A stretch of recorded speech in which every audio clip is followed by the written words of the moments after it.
insight. It's been very informative so far, and obviously have a lot of work to do.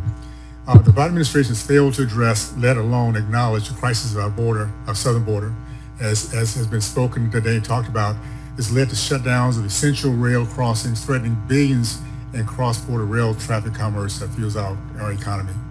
As President Biden continues record spending on taxpayer dollars on woke policies, our critical infrastructure remains compromised. We see bike lanes being prioritized over building and shoring up our bridges. We see charges for EVs that only a minority of Americans can use, prioritized over a robust, consistent electric grid that every American needs. We see the Biden administration's Department of Transportation clearly picking favorites by allocating funding for deep blue inner-city rail projects, while at the heart of our nation, our rural communities are increasingly falling behind. Across my district, small businesses and corporations depend on a state-of-the-art infrastructure that supports the easy, convenient, and consistent movement of goods, services, and people. This ensures successful businesses and the growth of a robust, successful middle class. Instead, the Biden administration is giving us a crushing woke regulatory agenda. This is for everyone, and I'm going to start with Mr. Edwards.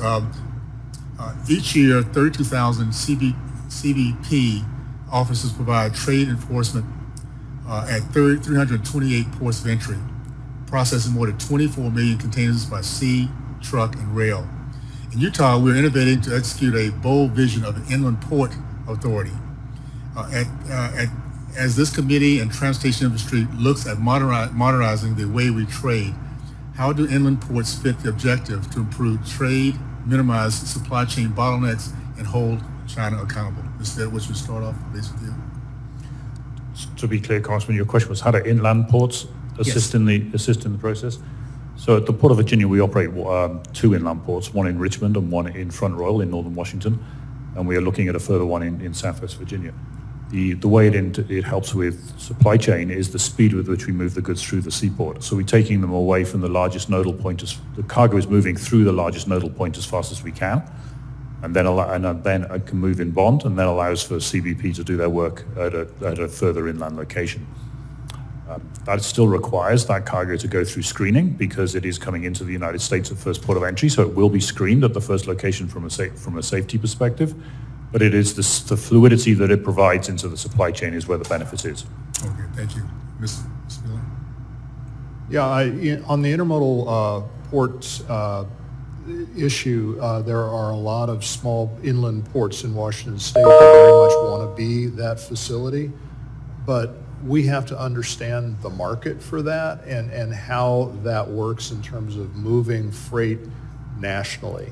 And that moving freight nationally may mean that the appropriate place for an intermodal port isn't in Washington State. It's in Utah. It's in Wyoming. It's somewhere else. And so having those conversations at a regional or corridor scale is important. We're working right now as a part of the AASHTO team. There's an Interstate 80 corridor that's looking from the West Coast to the East Coast. What do we do as a team to make that corridor smarter and more efficient? We have the same thing on the I-90 corridor on the northern side, and then I-10 as well. Okay. It's more than the individual states. I want to make sure we get some feedback so thank you so much. Just real quickly, and then Ms. Smith, I have a question for you at the very end. So, Congressman, I'd say that I agree with what has been said thus far, and if it's okay with you, I could respond later in writing. Okay, thank you so much.